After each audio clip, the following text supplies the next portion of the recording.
Ciao amici del bosco, oggi impariamo 3 metodi per coltivare i funghi. Ecco, chi fa funghi deve essere alto, Scusate, lo sentite che è stato fuori?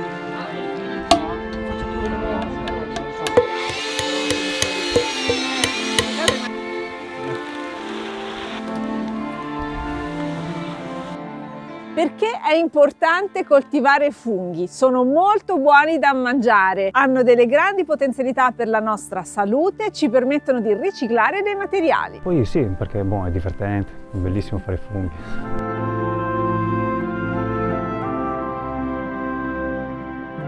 Intanto è una cosa che mi appassiona tantissimo, una cosa che che seguo da tanti anni, da quando sono piccolo, che andavo con mio padre, insomma, a raccogliere i funghi nel bosco. E poi sono una fonte di ricerca, una fonte di scoperte continue. I funghi sono versatili in tantissimi campi, dall'alimentare al medicinale. In agricoltura ci vorrebbe tantissimo l'ingresso dei funghi. Coltivare funghi è diverso da coltivare l'orto, ma non è così difficile, possiamo imparare a farlo tutti. Oggi vediamo 3 metodi insieme a Carlo Marini. Certo, coltivare funghi non è come coltivare pomodori, sono cose completamente diverse, insomma. Sono organismi completamente diversi che appartengono a regni completamente diversi, per cui hanno bisogno di attenzioni diverse. Intanto bisogna avere attenzione molto alla pulizia, cosa che in genere negli orti un contadino in genere non ha questa attenzione, perché non serve nella produzione di piante orticole, mentre nella produzione dei funghi ci vuole tantissima pulizia, perché le muffe, che sono sempre dei funghi, sono sempre in agguato a conquistare il nostro substrato prima del nostro fungo, insomma.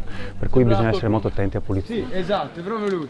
Questo è buono. Primo metodo di coltivazione dei funghi: si può utilizzare un sacchetto riempito con il nutrimento che a loro piace. In questo caso abbiamo una prevalenza di paglia. Il substrato resta traspirante avendo questi tubicini qua dentro. Noi non dobbiamo fare un substrato che è troppo denso, concentrato, perché se no non c'è traspirabilità all'interno. Vi ho detto che i funghi hanno bisogno di ossigeno, per cui il substrato deve essere assolutamente traspirante. E facendo con la paglia di frumento sarebbe meglio, perché è un pelino più duro, no? come paglia. E si fanno questi tubicini qua, va bene. Sempre suggerisco di lavorare con la paglia, perché la paglia è un cibo, diciamo, povero per la maggior parte degli organismi, no? E invece i funghi vanno ghiotti di paglia, perché si mangiano le molecole, diciamo, legnose che ci sono all'interno della paglia. Chi è bravo a mangiarsi il legno sono soprattutto i funghi. Riempiamo a 3/4, compresso a 3/4, diciamo. Adesso vi faccio vedere. Quando si produce un substrato dei funghi, bisogna avere proprio l'attenzione, insomma, a questo fatto, che il substrato sia sempre traspirante, insomma, la paglia è perfetta. Lo abbiamo acceso questa mattina, presto, così siamo già arrivati adesso a 90 gradi. Adesso noi mettiamo la paglia qua dentro, in modo tale che questa paglia si mantenga per un'ora a 80 gradi, che è la temperatura di pastorizzazione. Siamo un po' più alti di 80, in modo tale che adesso... Un'ora dentro, ma le mettiamo tutte quante dentro, pressiamo bene tutto quanto dentro in modo tale... Questo sistema qua è un sistema facile che si può fare tranquillamente, che sono dei bidoni che sono vuoti sotto, io li ho aperti anche sotto, e fanno da camicia su questo bidone di acciaio, in modo tale che il bruciatore, il calore che è generato dal bruciatore, corre e lambisce tutto quanto il bidone in acciaio. Se no basta un piccolo refluo di aria per portare via tutto il calore, no? E usate sempre acciaio per fare queste operazioni, perché se usate i barili di ferro buttano fuori ferro, l'acqua diventa rossa, ruggine quando arriva a 50 gradi e non puoi fare niente, perché il pleuroto striato soprattutto sono ghiotti di ferro, ma noi no. Vai, mettili distesi e dopo li schiacciamo dentro così. L'abbiamo riempiti troppo alla fine.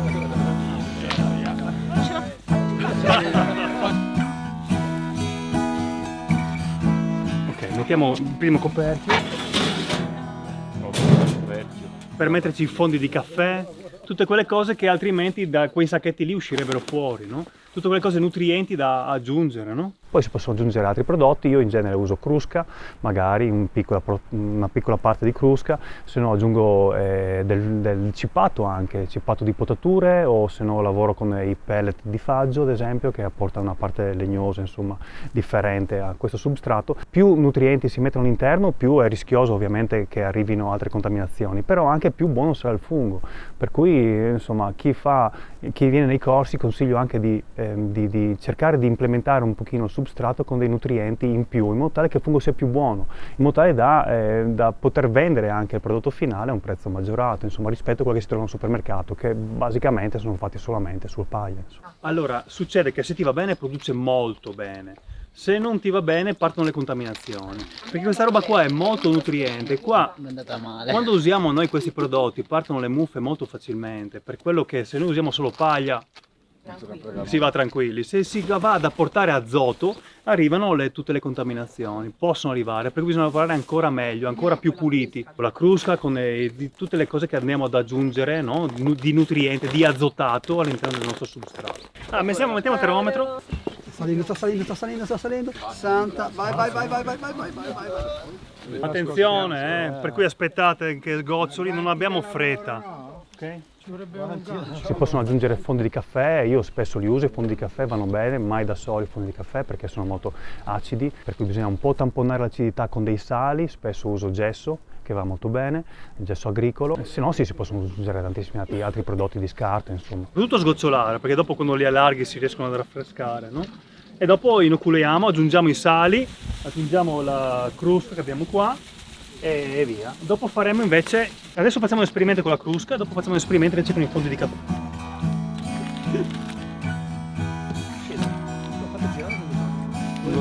Di sottobosco, quello Di che sa? Vai, commenta. Di che sa? Un po' di funghi, però.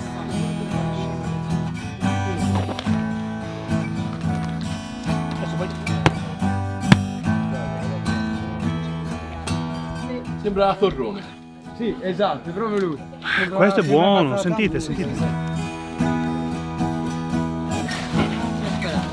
Mescoliamo tutto quanto bene, il più omogeneo possibile. Annusate, lo sentite che è roba buona. E più micelio c'è e più veloce è la crescita del fungo. Ok? Però sì, ne basta poco. Poi se trovate pezzi così grossi rompete dentro. Ok? Così abbiamo più punti di inoculo, no? Di partenza, da dove il micelio partirà. Questo qua è come se fosse un semino, capisci? Se io invece lo rompo in tante parti è come se avessi 5 semini. In Cina usano tanto questo sistema. Allora, chiudo un sacchetto in questa maniera. Togli l'aria. Tolgo l'aria un attimo, comprimo un secondo, prendo un tubo da 4 cm di diametro, quelli da idraulico diciamo, da scarico, lo metto dentro e creo un buco, creo un foro. Questo qua è il foro, dopo ci metto il mio elastico, arancione, mi raccomando, più bello. Okay. E poi prendo questo telo qua, questo qua è una benedizione dal cielo. Quando è venuta fuori questa roba, ma ti parlo di 3-4 anni fa forse, questo qua è il nastro micropore, no? L'ho scoperto 3-4 anni fa, il micropore è quello che si usa per gli ospedali, no? per le ferite, e questo qua è un nastro traspirante ed è una cannonata perché è un filtro perfetto per i funghi. Se si mettono 2 estratti di questo qua, dentro non passano nessuna spora, non passa assolutamente niente, per cui riusciamo a mantenere l'ambiente sterile volendo. Però areato. Poi torneremo areato, bravissima. E anche l'umidità resta dentro.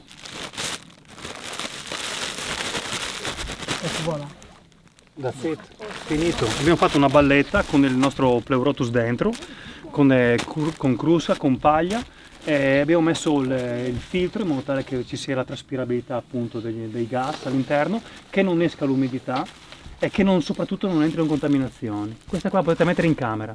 Non sporca, non puzza, mettete nel letto anche, al calduccio 25 gradi, perfetto per la crescita del micelio. Le fasi, bisogna sempre stare un po' attenti alle fasi dei funghi. Le fasi principalmente dei funghi sono 2, sono la fase di espansione e la fase di fruttificazione, no?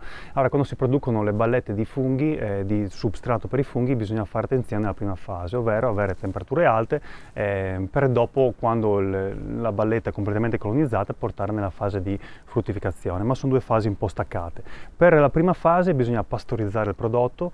Pastorizzazione vuol dire portare la temperatura a 80 gradi e mantenerla per un'ora sui vari substrati che stiamo utilizzando. In genere si fa per immersione nell'acqua calda, però ci sono anche tante tecniche interessanti da poter sviluppare, da studiare un poco per produrre appunto, per arrivare a una pastorizzazione del substrato. Poi si va a inoculare con il micelio è quella parte diciamo vegetativa del fungo, il vero e proprio fungo è il micelio che corre sottoterra o all'interno di un substrato, e quello deve essere mescolato all'interno del nostro prodotto che abbiamo appena pastorizzato. Si aspetta il tempo di crescita del micelio, che è circa dalle 3 settimane al mese, insomma dipende da quanto micelio c'è dentro, da che tipo di fungo andiamo a coltivare, e dopo si mette nella seconda fase, cioè la fase che dicevo prima, la fase di fruttificazione, che ha bisogno di temperature un po' più basse, di un controllo maggiore del ricambio di aria e di maggiore umidità nell'aria, perché i funghi sono fatti dal 90% di acqua, che la prendono soprattutto dall'aria, non dall'umidità dell'aria. Questo qua è anche un ceppo di fungo prodotto dai nostri produttori di micelio, che si chiama P80, è un pleuroto sostriato su un ceppo particolare. Anche qua io scrivo solo paglia perché per me paglia è paglia di frumento. Se ho paglia di riso, di orzo, cose diverse, scrivo paglia orzo, insomma cerco di scrivere tutto quanto. Poi scrivo 5% crusca, due tagli sopra, così, 2 taglietti piccolini sopra, 2 tagliettini sotto per gli eventuali esudati del fungo, che lui esuda, dopo vi spiego bene questa cosa qua, e poi facciamo 4-5 taglietti in giro. Basta, preparata la balletta, questa qua la portiamo solo a dimora. Riempio il mio sacchetto. Da qui usciranno i funghi tra poche settimane.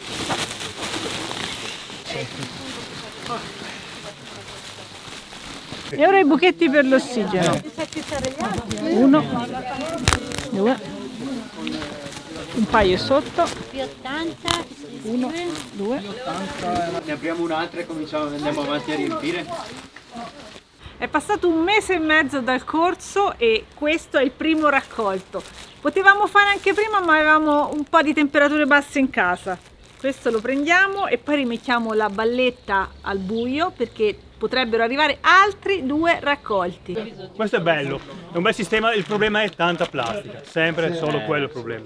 Ok, però è un sistema funzionante. La cosa bella, positiva di questo rispetto a quelli lì è che, essendoci tanto substrato, può anche decidere di fare 4 funghi invece di farne 40 e farvi sberle grandi così. Io ho detto funghi fuori funghi da 40 cm di diametro. Questa qua è la nostra balletta, abbiamo fatto un pleuroto ostriato su un ceppo un po' particolare che fa funghi molto grandi. Qua abbiamo messo un 90% di paglia, un 5% di crusca e poi un 5% tra micelio e sali. Vi piacciono i funghi? Mettete un bel like al canale del Bosco di Ogygia. Nel secondo metodo utilizziamo il legno, dei veri tronchi di legno come substrato per far crescere i funghi. È la pratica più facile, è anche la prima pratica che è stata utilizzata dall'essere umano per produrre funghi, no? Una volta prendevano un tronco che produceva un fungo, lo mettevano vicino a un altro tronco e il micelio saltava sul tronco nuovo da conquistare e continuava questa espansione del fungo e di conseguenza nuova fruttificazione.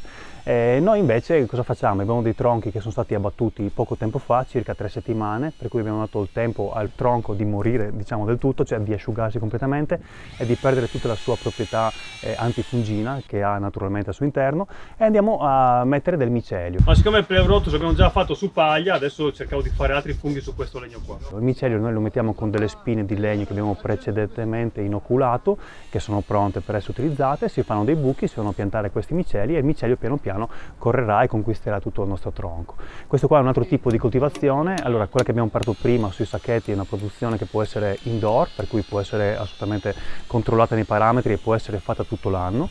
Questa qua invece è una produzione generalmente che si fa outdoor, che va con le stagioni.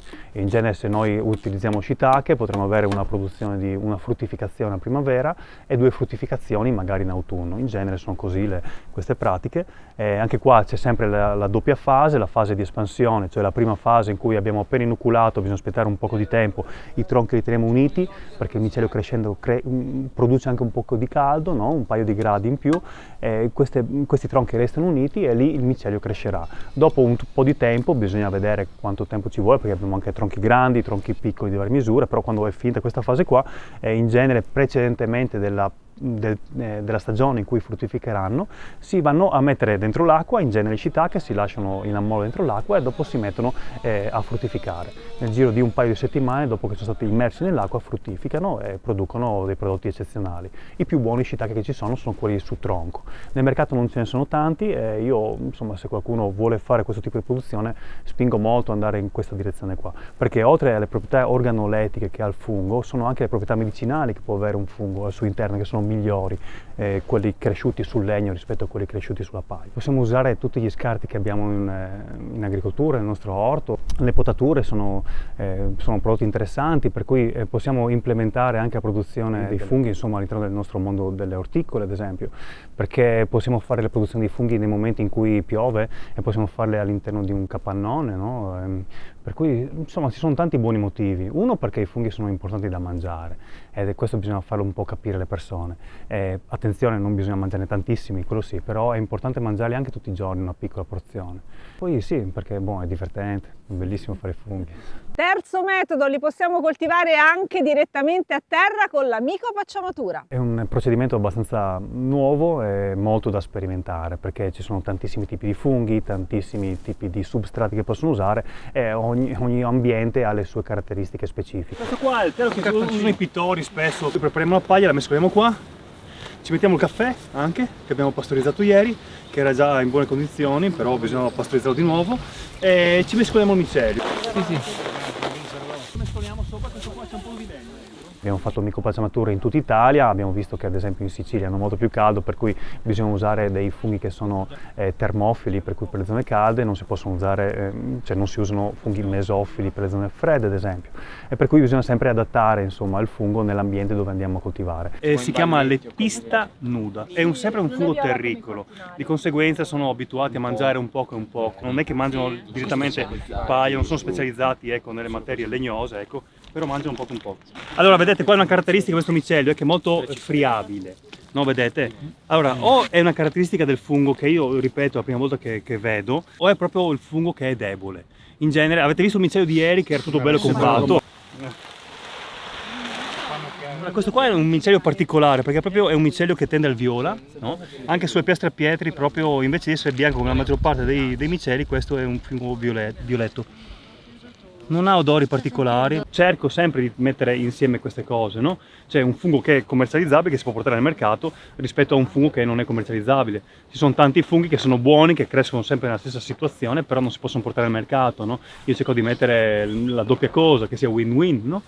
Questa è una pratica completamente diversa da quelle altre due, nel senso abbiamo sempre un substrato che inizialmente viene pastorizzato, si va a mescolare del micelio scelto, scegliamo il fungo adatto e possiamo posizionare questo substrato con il micelio dentro anche all'interno di un orto ad esempio, per cui chi usa la pacciamatura come sistema nel proprio orto può tranquillamente inoculare questa paglia con del micelio, in modo tale che in mezzo alle orticole avrà anche dei funghi che escono fuori.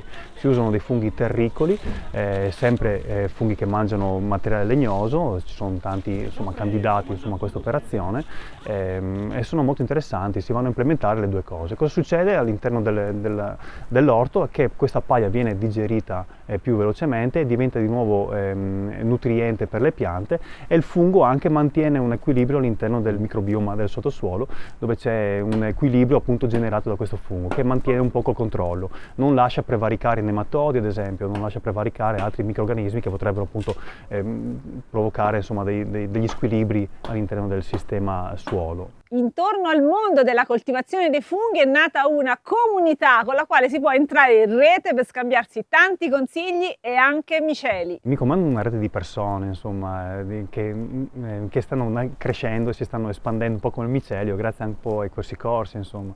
Nei corsi le persone che partecipano al corso dopo entreranno a far parte di un gruppo che c'è all'interno del Micomondo, che si chiamano i Miconauti, con i quali portiamo avanti tutta questa sperimentazione, perché c'è tanta sperimentazione da fare. Il mondo della micologia è un mondo pionieristico, insomma bisogna essere dei pionieri un poco, no? Per scoprire tutte le varie combinazioni, bisogna capire che funghi vanno bene con che legni, bisogna capire come fare una decontaminazione di un suolo, insomma ci sono tanti esperimenti da fare che magari sono un po' scritti in letteratura, però praticamente non tanti hanno ancora fatto, e questo è Micomondo. Micomondo vuole portare avanti questa sperimentazione, vuole portare la conoscenza dell'importanza della scienza micologica a tutti quanti, anche per combattere un po' questa micofobia che abbiamo in Italia. Abbiamo paura paura dei funghi. No, non bisogna avere paura dei funghi, i funghi sono dalla nostra parte. Siamo un po' degli esploratori, sì, lavoriamo con i simbionti, noi vogliamo cercare di essere simbionti tra di noi e creare dei progetti insieme, insomma, e questo sta funzionando. Il Cordyceps forse, ho usato troppo Cordyceps, mi sta comandando la testa, mi sta portando a,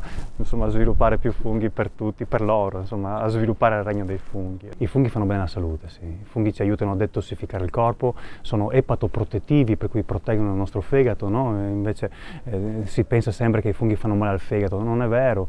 Sentiamo la pesantezza sul fegato perché ci stanno aiutando a decontaminarci, a detossificare il corpo, di conseguenza il nostro fegato sta lavorando quando mangiamo funghi, sì, però perché i funghi stanno lavorando a nostro favore, no? Non contro di noi. Per inoculare i nostri substrati abbiamo bisogno di micelio. Questo micelio lo possiamo acquistare, possiamo scambiarlo con altre persone che hanno la stessa passione o possiamo addirittura riprodurlo da soli. Al corso di Carlo abbiamo imparato anche a fare questo. Addirittura si può partire da un fungo trovato nel bosco o comprato al mercato, ricreare il micelio e poi andare a inoculare i nostri materiali. Il corso di coltivazione dei funghi è stato molto interessante, quindi se l'argomento vi piace vi consiglio di seguirne uno. Io ringrazio tantissimo Carlo Marin per tutte le informazioni che ci ha dato, per questo video e per gli approfondimenti che speriamo faremo in futuro. Ricordatevi quindi di iscrivervi al canale e di mettere un bel like. Ci vediamo al prossimo video. Ciao!